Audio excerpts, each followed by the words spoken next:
On Thanksgiving, my son sat me in a child's chair in the corner while the whole family sat at the big table. I smiled silently and took out my phone. The next morning, he discovered that the locks on his house had been changed. Good day, dear listeners. It's Clara again. I'm glad you're here with me. Please like this video and listen to my story till the end, and let me know which city you're listening from. That way I can see how far my story has traveled. There is a particular kind of silence that settles over a house when the people you loved most have quietly decided you are no longer necessary. I know that silence well now. But back then, before Thanksgiving, before the locks, before all of it, I mistook it for peace. My name is Margaret Harlow. Most people who matter to me call me Margie. I am 68 years old, a retired attorney, and for the better part of 4 decades, I built a life that I was genuinely proud of. I raised Daniel on my own after his father, Robert, passed from a heart attack in 1999. I worked double hours at the firm to keep the mortgage paid and Daniel in good schools. I attended every single one of his baseball games, even the rainy Tuesday ones in October when there were 6 people in the bleachers. I put him through college. I co-signed his first car loan. And when he and Christina got married and decided they wanted a house in Millbrook, a town where the average home price would have made their salaries weep, I quietly transferred $140,000 of my savings as a gift toward the down payment. No paperwork, no loan agreement, because he was my son, and that is what mothers do. For a while, things were good. Sunday dinners, birthday calls, holidays that felt like holidays. Christina was never warm exactly, but she was polite, and I told myself that was enough. She came from a family where emotion was treated like a liability, and I tried to be understanding about that. Their daughter, my granddaughter Emma, was born in 2018, and for a year or two, Emma was the bridge that kept us connected in a genuine way. I babysat twice a week. I read to her.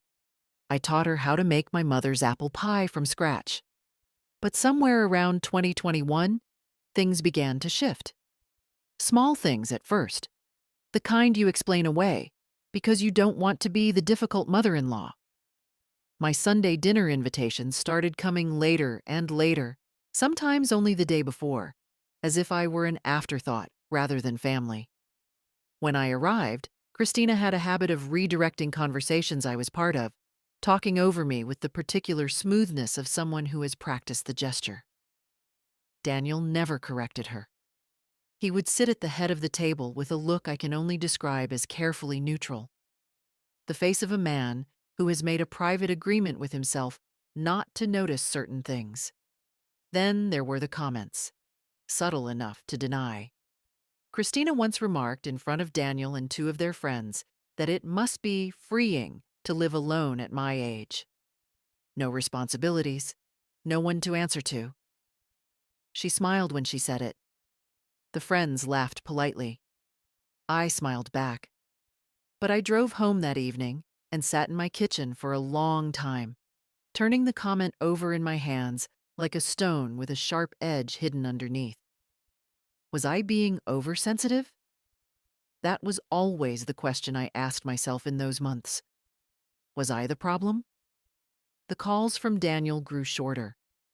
When I mentioned my health, nothing serious, just the ordinary maintenance of an aging body, a knee that had started complaining on stairs. He listened with the distracted patience of someone waiting for a topic to end. Christina stopped including me in Emma's school events. I found out about my granddaughter's first dance recital 3 days after it happened from a photograph Emma's teacher posted in the parent group that a neighbor happened to screenshot and send me. I should have understood then what was happening, but we protect ourselves from what we don't want to know. The understanding came on Thanksgiving. I arrived at Daniel and Christina's house at noon, as invited, with a pecan pie I had baked from scratch and a small wrapped gift for Emma. The house was warm and smelled of roasting turkey, and for approximately 4 minutes, I allowed myself to believe it would be a good day. The dining table was set beautifully. Christina had outdone herself. Linen napkins, candles, the good china. 12 people seated. Daniel's in-laws, 2 of Christina's girlfriends and their husbands, a couple from the neighborhood I barely knew, and Emma in a velvet dress. There was no place set for me at the table. Christina appeared from the kitchen with the practiced timing of a stage director.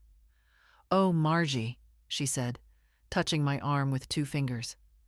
"I hope you don't mind. We were a little tight on space." She gestured toward the corner of the room, near the window that faced the backyard. There, against the wall, was a small wooden chair, the kind designed for a child of perhaps 4 years old. Next to it was a folding tray table. I looked at my son. Daniel was looking at his phone. I stood in that doorway for a moment that felt much longer than it was. I could feel 12 pairs of eyes conduct the subtle gymnastics of people pretending not to watch. I heard Emma say, from her seat at the big table, "Grandma, why are you sitting over there?"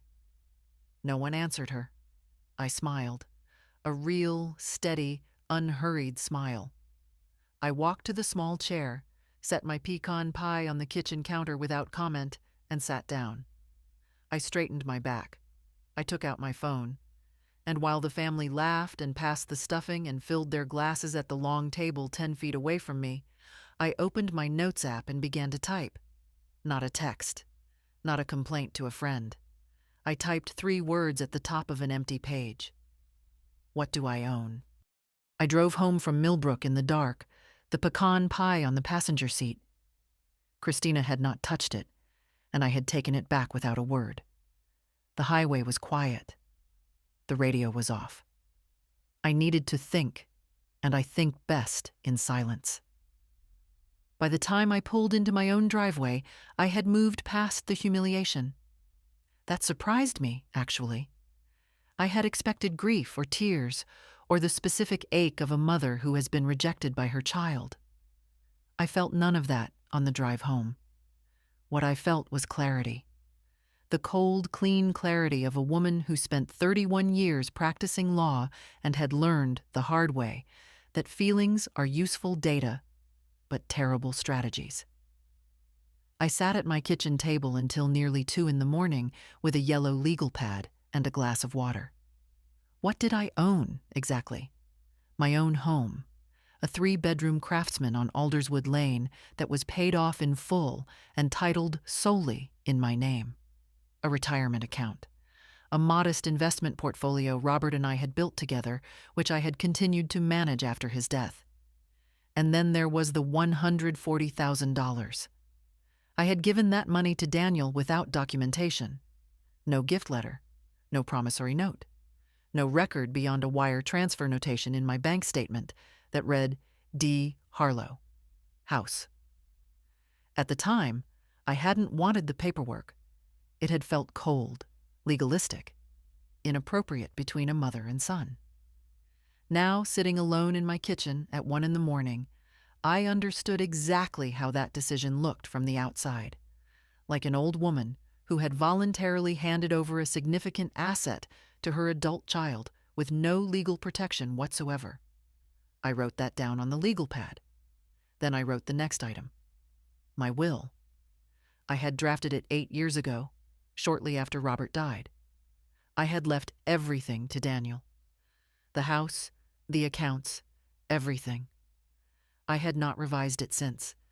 I had not thought to revise it because, and here I paused and made myself sit with the honesty of it, because I had never, until that evening, allowed myself to believe that Daniel was capable of what I had just witnessed. But what had I witnessed exactly? That was the question I needed to be precise about. I had been seated at a child's chair while my family ate Thanksgiving dinner at a proper table 10 feet away. That was the fact. The interpretation, cruelty, conspiracy, a coordinated effort to diminish and isolate me, was still a theory. And I was a lawyer long enough to know the distance between fact and theory. Was it possible this was Christina's doing alone, and Daniel had simply failed to stop it? Yes. Was it possible there was something larger happening? A deliberate strategy to push me out of their lives while keeping access to what I could offer financially? Also possible. What I needed was not more emotion. What I needed was evidence. I made a second column on the legal pad. What I need to find out. Had Daniel changed any of his financial or legal documents recently? Had Christina made any comments to mutual acquaintances about my mental acuity, my health, my ability to manage on my own? Had there been any moves, however small, to involve anyone else in the management of my affairs? I thought of a comment Daniel had made in August, casually, over coffee, about whether I had thought about simplifying my finances. I had assumed he meant consolidating accounts. Now I wrote it down and underlined it. I was not going to make accusations. I was not going to confront them in anger.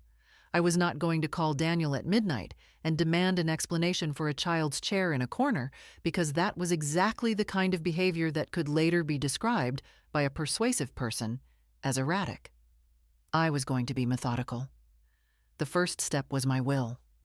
I would call my attorney, Catherine Webb, who had worked alongside me at the firm years ago and was someone I trusted completely. First thing Monday morning. The will needed to be reviewed and very likely revised. That was not a punishment or a declaration of war. That was responsible estate planning, and it was something I should have done years ago regardless. The second step was documentation. Every interaction with Daniel and Christina going forward would be noted. Date, time, who was present, what was said. Not obsessively. I was not going to wire my kitchen. But the kind of quiet, consistent record-keeping that I had taught junior associates to practice in the early days of a litigation. You document before you need the documentation, not after. The third step was the money. $140,000, transferred without a paper trail. I needed to understand my legal position. Whether that transfer could be characterized as a loan, whether I had any recourse, whether its absence from documentation created a vulnerability for me. I put down the pen at 1:47 a.m. and looked at what I had written. Was I being paranoid? Perhaps. A small, exhausted part of me still wanted that to be the explanation. But I had spent 3 decades watching people's behavior in high-stress situations, and I knew something about the architecture of cruelty. It rarely starts with a dramatic gesture. It starts with small, deniable things. A chair in a corner, a tone of voice, a missing invitation, that accumulate until the target doubts their own perception. I was not going to doubt mine. I rinsed my glass, turned off the kitchen light, and went to bed. I slept better than I had in months. The next morning was a Saturday. I woke early, made coffee, and drove to Daniel's house in Millbrook. I had a key, or rather, I had always assumed I had a key, because Daniel had given me one 4 years ago in case of emergencies. The key did not work.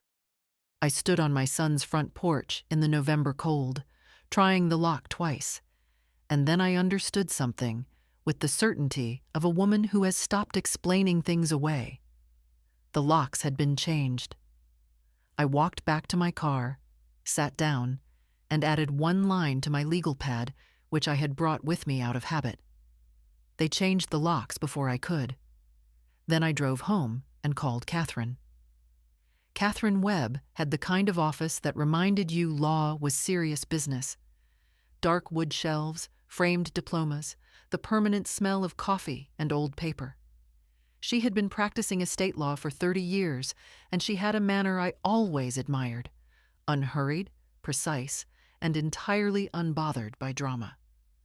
When I called her Saturday morning, she told me to come Monday at 10. I was there at 9:55.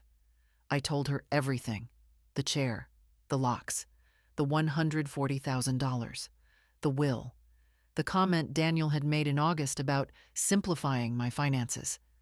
I spoke the way I used to brief senior partners, chronologically, without editorializing, presenting facts and flagging inferences clearly. Catherine listened without interrupting. When I finished, she was quiet for a moment, turning her pen in her fingers. "Margie," she said, "I want to ask you something directly, and I want you to hear it as a legal question, not a personal one." "Go ahead." "Has Daniel, or Christina, ever suggested to you, formally or informally, that they should have any role in managing your finances or your healthcare decisions?" I thought of August, of Daniel's casual question about simplifying. "Once," I said, in a way that felt casual at the time. Catherine nodded slowly. "And you have no documentation of the $140,000 transfer as a gift rather than a loan?" "None beyond the wire transfer record." She set her pen down. "Then here's what we're going to do." We revised my will entirely that morning, a process I should have initiated years ago. Catherine drafted the changes on the spot, using the notes I had brought, and we scheduled a formal signing for Wednesday. The new document removed Daniel as sole beneficiary. In his place, I named a charitable trust I had long supported, Emma's Education Fund, as a protected direct bequest, and Catherine herself as executor. Daniel would receive a modest specific bequest, enough that the revision could not be characterized as the product of mental incapacity or sudden spite, but nothing that gave him leverage over my estate. The second thing we addressed was the $140,000. Catherine reviewed the wire transfer record I had photographed and emailed her that morning. Her assessment was careful but clear. While the transfer had no explicit loan documentation, the circumstances, the timing, the amount, the direct connection to the home purchase, could support a legal claim that it was a loan if I chose to pursue that characterization. It would not be simple. It would require litigation. But the option existed. "I'm not asking you to sue your son today," Catherine said. "I'm asking you to understand that the option is real." I understood. I left Catherine's office feeling lighter, not happy, but purposeful, which is better. I had taken the first concrete step. The will was being revised. My legal position was being assessed. I was no longer reacting. I was acting. What I did not anticipate was how quickly Daniel would notice. I found out later, from Emma, of all people, during a brief phone call the following week, that Christina had driven past Catherine's office building on Tuesday afternoon. Not deliberately, Emma said. She had been in the car and pointed out Grandma's friend's office when they passed it. Christina had gone very quiet, Emma told me, and then asked how Emma knew it was my friend's office. I had mentioned Catherine to Emma once, over pie, months ago. Children remember everything. By Wednesday, the day I signed my revised will, Daniel had called me twice. I did not answer. He left a voicemail the second time, his voice carrying a particular careful brightness that I recognized from his childhood as the tone he used when he was worried about something but didn't want to show it. "Hey, Mom. Just checking in. Haven't heard from you since Thanksgiving. Hope you're doing okay. Give me a call." No mention of the chair. No mention of the locks. No apology. I saved the voicemail and did not call back. The direct evidence came on Thursday. My neighbor Linda, a retired schoolteacher who had lived next door to me for 11 years and with whom I had a standing Thursday morning coffee arrangement, handed me a folded piece of paper when I arrived at her door. Her expression was the careful one people wear when they are about to say something they wish they didn't have to say. "I wasn't sure whether to show you this," she said, "but I decided I would want to know." It was a printout of a private Facebook message that Linda's daughter, who worked at the same gym as Christina, had screenshot and sent to her mother. In it, Christina was writing to her own sister. I will not reproduce the entire message here. What I will say is that it contained 3 things I needed to see. First, Christina referred to me as getting confused lately and suggested to her sister that I had become a liability who needed someone to keep an eye on her finances before she does something she'll regret. Second, she mentioned, in passing, that she and Daniel had spoken to a financial advisor about the possibility of getting power of attorney set up while things are still uncomplicated. Third, she described the Thanksgiving seating arrangement as completely intentional and said, and this is the part I read 3 times, the more isolated she feels, the more she'll want to lean on us, and then we can actually do something useful with that situation. I sat at Linda's kitchen table and read that message twice more. Then I folded it carefully, put it in my coat pocket, and drank my coffee. "Are you all right?" Linda asked. "I am," I said, and I meant it. I just needed to know what I was actually dealing with. I drove directly to a copy shop on the way home and had the message photocopied 3 times. 1 copy went into a folder in my filing cabinet. 1 copy went into a sealed envelope I mailed that afternoon to Catherine's office. The third I kept in my purse. That evening, I sat in my living room in the quiet and thought about what I now knew. This was not a misunderstanding. This was not a difficult daughter-in-law with poor manners. This was a plan, deliberate, discussed, documented in Christina's own words, to isolate me, manufacture an image of me as cognitively declining, and use that image to take control of my finances. Power of attorney. While things are still uncomplicated, my hands were steady. My breath was even. And somewhere in the part of me that had spent 31 years in courtrooms, a door clicked shut with the soft final sound of a case that had just become winnable. The following Monday, I called my bank. Not to close accounts, not yet. That was not the move. The move was to speak with the branch manager personally, a woman named Helen Marsh, whom I had known for several years through a local women's civic group, and to request a formal review of all account beneficiary designations and any third-party access permissions attached to my accounts. I wanted to know, in writing, exactly who had access to what, and to ensure that no changes could be made without my direct in-person authorization, 2 forms of ID, and a 48-hour notification period. Helen was professional and thorough. There were no unauthorized changes on file, but she confirmed that someone had called the bank's general inquiry line the previous week, asking about the process for adding an authorized user to a senior account holder's checking account. The call had been made from a number registered to Daniel Harlow. She showed me the notation in the system. I asked for a printed copy. She provided it. I also, that week, called Dr. Angela Ferraro, my primary care physician of 12 years, and scheduled a full cognitive evaluation. Not because I had any concerns about my mental acuity, but because if Christina intended to build a narrative around my confusion and declining judgment, I wanted a clean, dated, professionally administered counterargument already on file. Dr. Ferraro administered the evaluation herself on Wednesday. I scored in the top percentile for my age group across every category. She gave me a written summary on clinic letterhead. I had it laminated. Catherine, meanwhile, had sent Daniel a formal letter. It was not aggressive. It did not mention the Facebook message or the bank inquiry. It simply notified him, as my attorney, that my estate planning documents had been updated, that the $140,000 transfer to his home purchase was being formally reclassified in my records as a no-interest personal loan with an open repayment timeline, and that any future discussions regarding my finances or healthcare decisions should be directed to Catherine's office in writing. The letter arrived at Daniel's house on a Thursday. He called me 17 times between Thursday evening and Friday noon. I answered on the 18th call. "Mom." His voice was low and controlled in the way it got when he was furious, but trying to sound calm. "What is this letter?" "Standard estate planning communication," I said. "Catherine handles all correspondence of that nature." "You're calling the down payment money a loan now?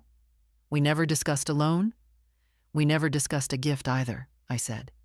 Nothing was documented. Catherine felt it was prudent to clarify. There was a pause.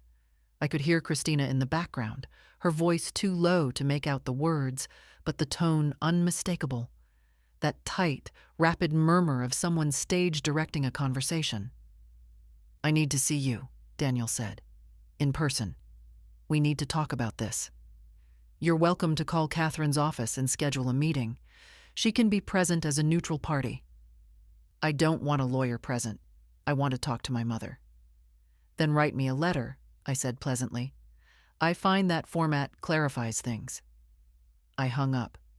They arrived at my house the following Saturday morning without calling ahead. I was in the garden when I heard the car in the drive. That particular sound of a vehicle stopping too quickly. I took off my gloves, folded them into my jacket pocket, and walked around to the front of the house. Daniel stood at my front door. Christina was 2 steps behind him, her face arranged in an expression I can only describe as performed concern. She was holding a casserole dish covered in aluminum foil. "We wanted to check on you," Christina said. I looked at the casserole. I looked at her face. 31 years of reading witnesses in depositions. "I'm fine," I said. "Thank you for coming by." I did not open the door. Daniel stepped forward. His voice dropped lower, which was meant to sound intimate. "Mom, I don't know what Catherine has told you or what you think is happening, but this letter, this whole thing, it's not necessary. We want to take care of you. That's all Christina and I have ever wanted." "The letter is necessary," I said. "It's good documentation." "Documentation." He repeated the word as if I'd said something offensive. "You're treating your family like a legal case." "I'm treating my finances like finances," I said. "Which is what they are." Christina set the casserole on the porch railing, a prop she had apparently forgotten what to do with, and took a small step forward. "Margie."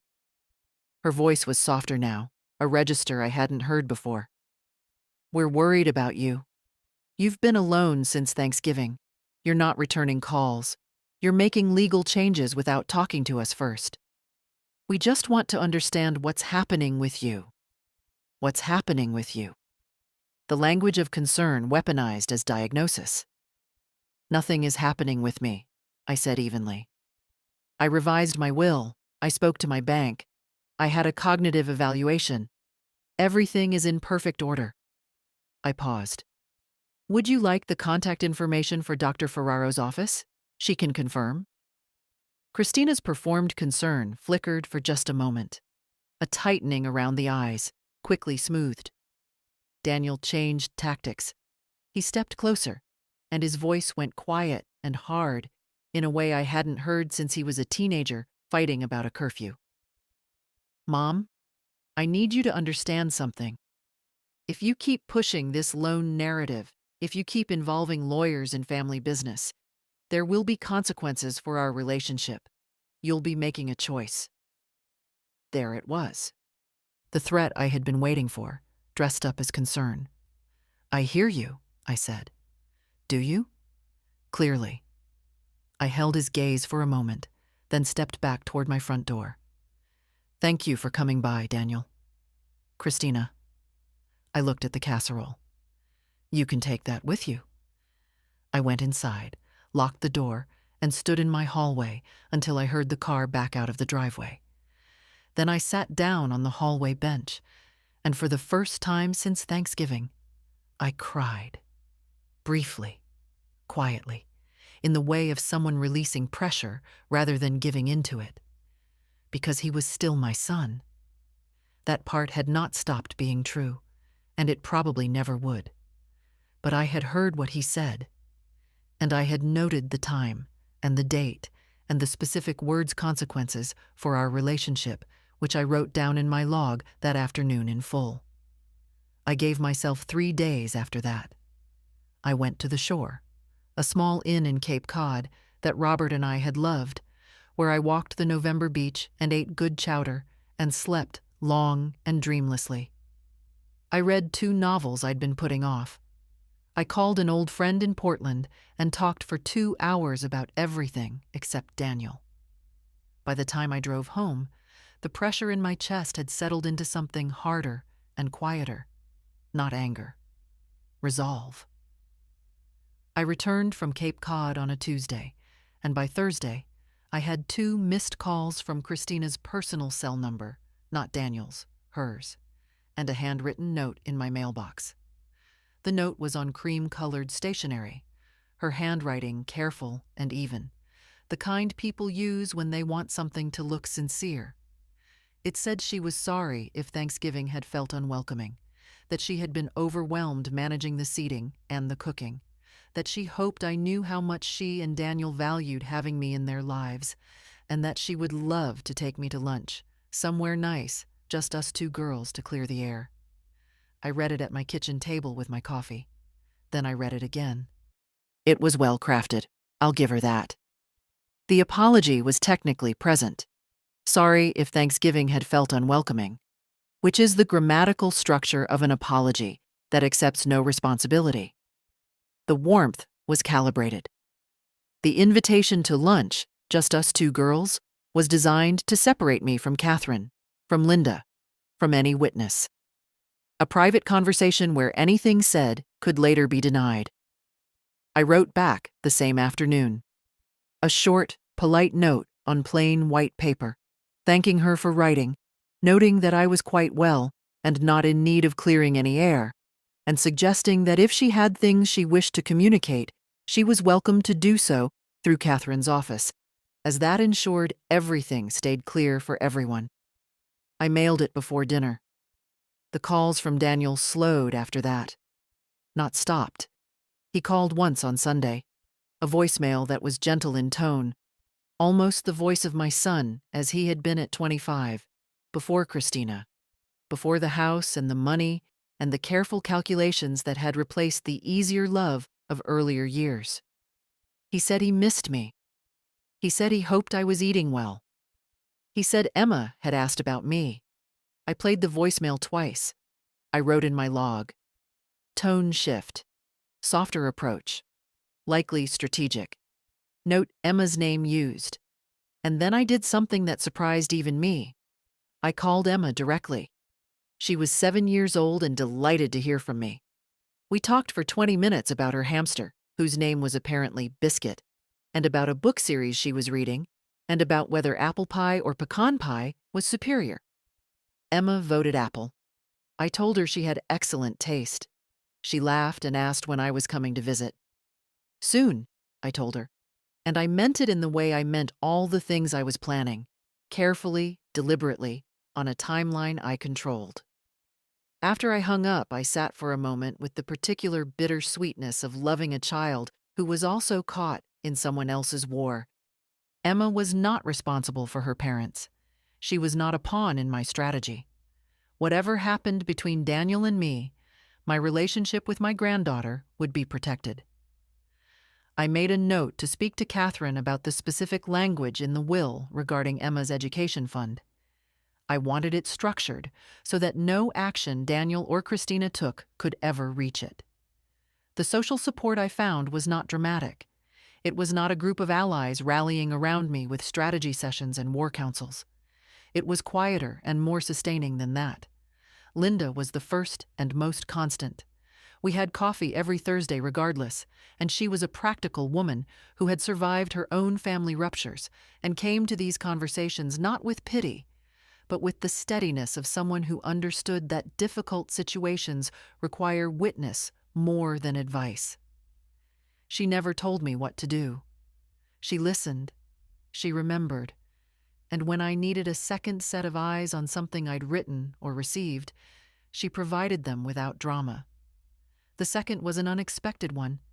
Patricia Owens, who I had worked alongside at the firm in the mid-90s before she moved to a family law practice.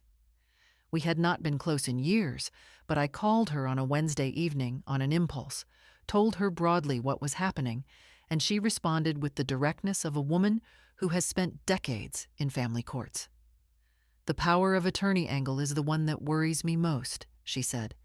If they pursue that, and they find a willing doctor or a compromised evaluation, you are in a much harder position than you are now. I have Dr. Ferraro's evaluation on file, I said. Dated. Good. Get a second one. Different doctor. Make the record airtight. A pause. Margie, I've seen this pattern.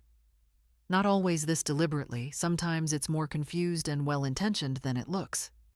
But the structure you're describing, the social isolation, the narrative of cognitive decline, the financial access probe, that's a recognizable pattern. You're doing the right things. Don't stop. I wrote her words down after we hung up. You're doing the right things. Don't stop.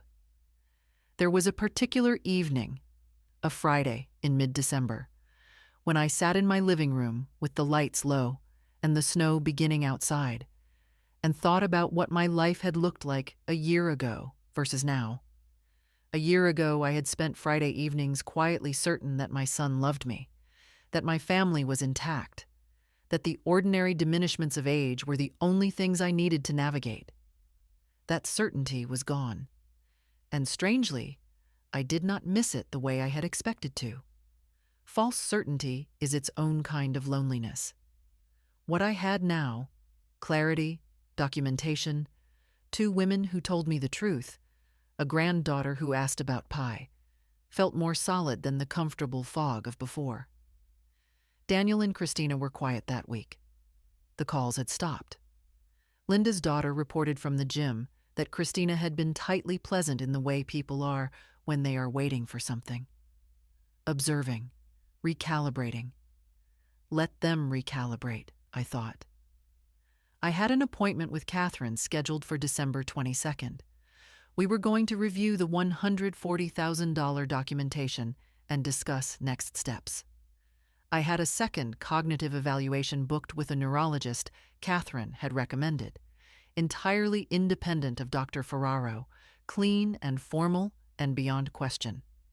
I had my log, now running to 11 pages of dated entries, stored in 3 separate locations, including a cloud drive that only Catherine and I could access. I was not finished, not even close. But I slept well. I ate my meals at my own table, and on Sunday mornings I baked, because I had always baked on Sunday mornings, and I saw no reason to let someone else's scheming take that from me, too. They came 3 days before Christmas. I had not invited them. I was in the kitchen rolling out pie dough when I heard the car, and I recognized the sound of Daniel's engine before I looked out the window. They pulled into the driveway in the early afternoon, both of them, and Emma was with them. Emma in a red coat with white buttons, carrying a wrapped present, her breath making small clouds in the cold air. They had brought Emma deliberately. I understood that immediately, and with no particular bitterness, because understanding a move does not require you to respect it. I opened the door before they knocked. Emma threw herself at me with the uncalculated joy of a 7-year-old who hadn't seen her grandmother in weeks, and I held her and breathed in the smell of her hair and let that be what it was. Real, uncomplicated, mine. "We thought we'd bring your gift in person," Daniel said. His voice was warm, carefully warm, the way a room is warm when someone has turned the thermostat up right before guests arrive. "Come in," I said. We sat in the living room. Emma found a ceramic mouse on the mantel and was absorbed. I made tea. Daniel sat in Robert's old armchair, and for a few minutes we talked about ordinary things: Emma's school play, the snow forecast, the neighbor's new dog. Christina sat with her hands folded in her lap, waiting. It was Christina who moved first. She set her teacup down with deliberate care. "Margie," she said, "I want to be honest with you." She let that land for a moment. "I know things between us have been strained. I know Thanksgiving wasn't what any of us wanted." She glanced at Daniel, who nodded. "I take responsibility for that. I was overwhelmed, and I made a poor decision that hurt you, and I'm sorry." "Thank you," I said. "We've been doing a lot of talking," Daniel added, "about what we want our family to look like, about what's important." He leaned forward. "Mom, We want you in our lives, not as an obligation, as family. The word obligation was interesting. I filed it. What we were hoping, Christina continued, is that we could start fresh. Put the legal stuff aside, the letters, the attorney involvement, and just talk, as a family, about what we all need. She tilted her head slightly. Because I think when you're operating through lawyers, it makes everyone feel like they're under suspicion. There it was. Put the legal stuff aside. Return to a situation where the only record of $140,000 was a wire notation and good faith. I understand, I said. Daniel's face relaxed, too quickly. And I want to be honest with you too, I continued pleasantly. I will always have legal representation involved in my financial affairs. That isn't going to change. A beat of silence. Mom. Daniel's voice lost its warmth. We're not asking you to act against your interests. We're asking you to treat us like family, not an opposing party. You are family, I said. Catherine's involvement doesn't change that. Christina smiled thinly. Margie, I think the problem is that you've become, and I say this with love, isolated. You're spending time with people who encourage this adversarial framing. Linda, this attorney, they don't know what we actually want for you. Isolated. Her own word from the Facebook message. I find that I have very good company, I said. Daniel stood. He was a tall man when he stood, and I think he knew that. He was not threatening me. He was simply choosing to be tall. Let me be very clear, he said quietly. If you pursue this loan claim and keep treating me like a suspect in your own estate, you are going to drive a permanent wedge through this family. Emma will grow up watching her grandmother treat her father like an enemy. Is that the legacy you want to leave? Emma had gone still near the mantel. She was listening, in the way children listen when they sense something they can't name. Emma, sweetheart, go get yourself a cookie from the kitchen.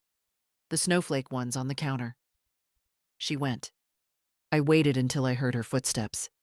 Then I turned back to Daniel. I love you, I said. But I am not going to be frightened into making financial decisions by a speech about legacy. I stood. I think it's time for you to go. Christina's face went tight and cold, the mask finally off. She was on her feet in one motion, looked at me with focused fury, then composed herself. You'll regret this, she said simply. I'll get Emma's coat, I said. They left. Emma hugged me at the door and asked if I was okay. I told her I loved her and that we would have pie soon. I watched the car until it turned out of sight. Then I leaned against the closed door and felt it. Real fear. A tightness in the sternum, uneven breathing. Christina's last 3 words had not been theatrical. They had been precise. But fear, properly understood, is information. It tells you what is at stake. And what was at stake here? My granddaughter, my autonomy, my right to spend the rest of my life on my own terms, was worth every bit of it. I walked to my desk and opened my log. December 22nd. Daniel and Christina visit unannounced. Emma present. Christina apologizes, language of no-fault apology. Requests removal of legal oversight. Daniel uses Emma as leverage, references legacy. Christina on departure. You'll regret this. Emma witnessed portion of exchange. I underlined the last line. Then I called Catherine. The meeting happened on January 8th.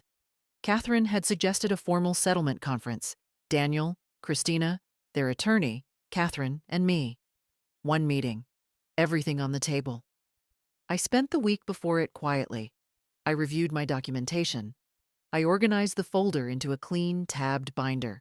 The wire transfer record, the bank inquiry notation, the authenticated Facebook message, the preserved Instagram photographs, both cognitive evaluations, the 11-page log, the voicemails, the letter in which Daniel had referenced consequences for our relationship. I had a new will, a clean financial record, and Christina's own words describing a deliberate strategy of isolation. What I did not bring was anger. Anger is expensive. It makes you imprecise, and imprecision is what the other side counts on. Daniel and Christina arrived 15 minutes late. They had brought their own attorney, Gerald Park, whom Catherine described as competent but not exceptional. Daniel was in a suit, slightly too formal for the occasion, which told me he was nervous. Christina was in a charcoal blazer, controlled, the Facebook message far from her mind. Or so she thought. Gerald Park opened with a brief statement about his client's desire to resolve a family misunderstanding. He used the word misunderstanding 3 times in 4 minutes. Catherine laid out my position methodically.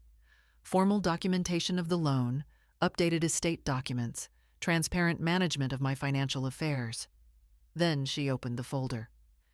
We also want to address a separate matter relevant to the question of intent.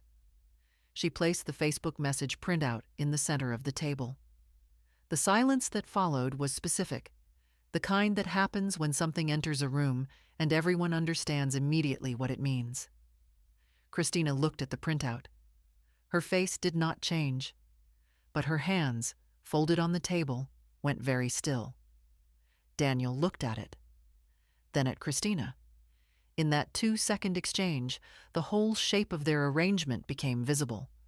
The way she had driven this, the way he had followed, the way he now looked at his wife with something that was not quite accusation, but was its near neighbor. "Where did you get that?" Christina said, not a question. "A semi-public communication, authenticated with full chain of custody," Catherine said pleasantly. Gerald Park leaned over to read it. He read it once, sat back, said nothing. "This is taken out of context," Christina said, over-precise now, managing something sharp inside her. "We have the complete thread," Catherine said. Daniel put his hand flat on the table. "Mom." He was looking at me, not Christina. "Intentional." He said the word slowly. "She said the seating was intentional." "She did," I agreed. "You told me it was a mistake," he said to Christina. "You said the table filled up." "Daniel." Her voice was low, warning. "You told me she'd been acting confused, that the best thing was to be patient." He was reading the printout more carefully now, his face doing something difficult. "And meanwhile, you were writing to your sister that the more isolated she felt." He stopped, put the paper down, looked at the table. The room was quiet. I did not feel triumphant. What I felt was grief, not for what had been done to me, but for what had been done to him. Because Daniel was not an innocent man, but he had also been managed, used, and that knowledge was not simple. Gerald Park called a short recess. During the recess, I sat in the small kitchen and drank a glass of water. Catherine stood beside me. "He didn't know all of it," I said quietly. "No," she said. "I don't think he did." We went back in. Christina did not speak again. She sat composed, whatever she was thinking kept entirely to herself. Gerald Park said his clients wished to discuss terms. Catherine told him what I was seeking: formal documentation of the loan, a signed acknowledgement that no power of attorney proceedings had been initiated, and nothing further, provided both conditions were met within 30 days. I was not seeking to destroy my son. I was seeking to protect myself. As they left, Daniel paused at the door. He looked at me, not at Christina, at me, and said, with the flat weight of something he needed to say, "I'm sorry, Mom." I held his gaze. "I know," I said. Gerald Park called Catherine on January 12th. His clients were prepared to accept the terms. All of them. Catherine called me immediately. I was in the garden despite the cold, and I sat on the stone bench near the rose bushes and listened to her read Gerald's exact language. Full acknowledgement of the $140,000 as a personal loan. Repayment beginning April 1st. $12,000 annually over 12 years, with a lump sum option available. Signed affidavit from both Daniel and Christina confirming that no power of attorney proceedings had been initiated and that no such steps would be taken without my written, witnessed, voluntary consent. And one additional item I had not requested, a formal written apology, signed by both of them, acknowledging that the Thanksgiving seating had been deliberate and that certain communications had been inappropriate and hurtful. Catherine told me it had been Daniel's addition. Christina had agreed she had no real option, but the requirement had been his. The signing took place on January 16th at Catherine's office. I arrived in the gray suit I used to wear to court. Daniel came without Christina. Separate cars, which told me something about the state of things between them. Christina signed where Gerald indicated and did not look at me. Daniel signed the apology last. He held the pen a moment before putting it to paper. When he set it down, he looked at me. "I'd like to see you," he said, "if you're willing." "I'm willing," I said, "but slowly." He nodded. Slowly. What happened to Christina afterward was not something I engineered. I did not share the Facebook message publicly. I did not pursue a defamation claim, though Catherine said the circumstances might have supported one. But consequences arrive without invitations. The message had been seen, it emerged in the weeks after the settlement, by two of Christina's friends from the gym. Word moved through small social circles, and by February, Christina had become the kind of person others were slightly careful around. More concretely, she had been in line for a senior promotion at her firm. In February, she did not receive it. I noted it and put it away. The repayment plan began in April, on schedule. The first transfer arrived on April 1st, and I moved it immediately to Emma's education fund. I planned to do that with every payment. I revised my will one final time in March. Emma's fund was now a standalone protected trust that neither of her parents could access before Emma reached adulthood. Emma would receive a letter at 18 explaining its existence. I hoped by then the context would be distant history. The day the final documents were filed, I drove to the small beach on the Sound where Robert and I had stumbled onto happiness by accident 40 years before. I sat on a driftwood log in the early spring cold and watched the water. I was not a woman who had destroyed her family. I was a woman who had refused to let her family be destroyed by people who confused love with leverage. There is a difference, and it matters. I drove home and made dinner and ate at my own table, in my own house. It was enough. Spring came early that year, and I let it. I repainted the garden shed in April, a project I had been putting off for 3 years. A deep green that reminded me of the hills in Vermont where Robert and I honeymooned. I hired a college student named Marcus from the neighborhood, and while he handled the high work, I did the trim, and we talked about his plans for a semester abroad. By the time the shed was finished, I had made a decision. I would go back to Lisbon in September. I had not traveled alone since Robert died. I had told myself solo travel was impractical, the kind of thing that invited fretting from Daniel that I had always tried to forestall. But Daniel's opinion of my capabilities had been, I now understood, irrelevant to my actual capabilities. And I was 68, not 88. And I had never needed permission to get on a plane. I booked the ticket in May, direct flight, business class, because I had earned it. Linda came to see the shed and approved of the color. We had started a small weekly reading group. 4 women from the neighborhood, Wednesday evenings, wine and books they'd actually read, or sometimes hadn't. It had become one of the most reliable pleasures of my week. I had let that kind of easy companionship go. The way you let things go when a child's needs fill the space where other things used to live, and then the child grows, and you forget to reclaim what you gave up. I reclaimed it. I also began volunteering 2 mornings a week at a legal aid clinic downtown. Work I had always told myself I would do, when I had time, and had then found reasons to defer. An older woman with 30 years of contract law experience is not useless in a room full of people who cannot afford an attorney. I was useful, specifically and concretely, in a way that reminded me who I had been before I became primarily someone's mother. I saw Daniel once a month. We met for lunch at a diner near the old neighborhood. Neutral territory, comfortable. The lunches were quiet at first, careful in the way of two people who have walked through something together and are not yet sure how to stand in the aftermath. But they grew easier. He asked about the legal aid clinic, and his questions were real. He told me things about his work. Once in July, we talked about his father in the ordinary way you talk about someone you both actually knew and missed. It was the best conversation we'd had in years.